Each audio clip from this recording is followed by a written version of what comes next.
Isang kotse ang nasusunog sa gitna ng dilim. Sa loob nito, may isang katawang natagpuan, isang pulis.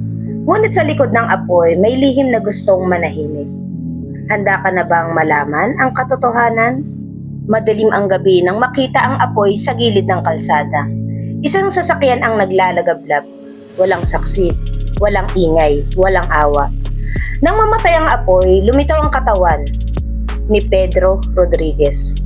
Pulis, kasintahan at biktima.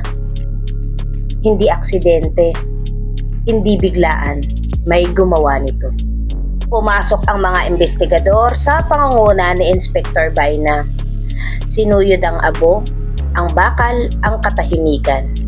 Lahat ng mga bagay ay may sinasabi, kahit ang mga bagay na pilit na sinunog para manahimik. Habang binubuo ang huling oras ni Pedro, lumitaw ang dalawang pangalang paulit-ulit na bumabalik. Rosa Peral, maganda, matalino, pulis, at kasintahan ni Pedro. Albert Lopez, tahimik, malapit na kaibigan, mapagmasid, at higit sa lahat, kaibigan ni Rosa. Sa unang tingin, malinaw ang kwento. Ang mas malalim na tingin, nabubulok ito.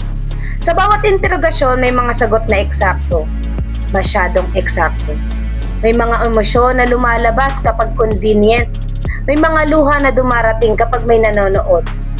Habang pinagdudugtong-dugtong ni Inspector Baina ang mga kwento at piraso ng kwentong ito, unti-unting nabuo ang isang larawan. Hindi ng pag-ibig, kundi ng kontrol, selos, takot at desisyong ginawa sa galit. Ayon sa investigasyon, hindi pinatay si Pedro sa isang iglap. Pinatay siya sa sunod-sunod na maling desisyon.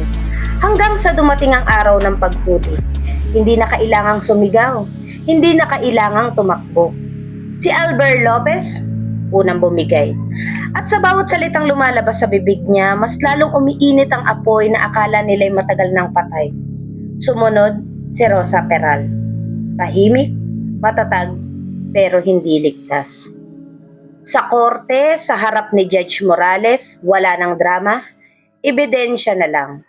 Mga text, mga oras, kasinungalingang hindi na nagtutugma. Dito, hindi mahalaga kung sino ang mahal mo. Ang mahalaga dito, ano ang ginawa mo.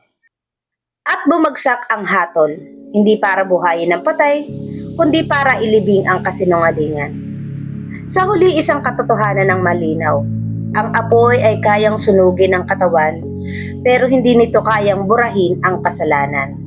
Ang pag-ibig ay naging dahilan ng isang krimen hanggang saan ka aabot para itago ang katotohanan.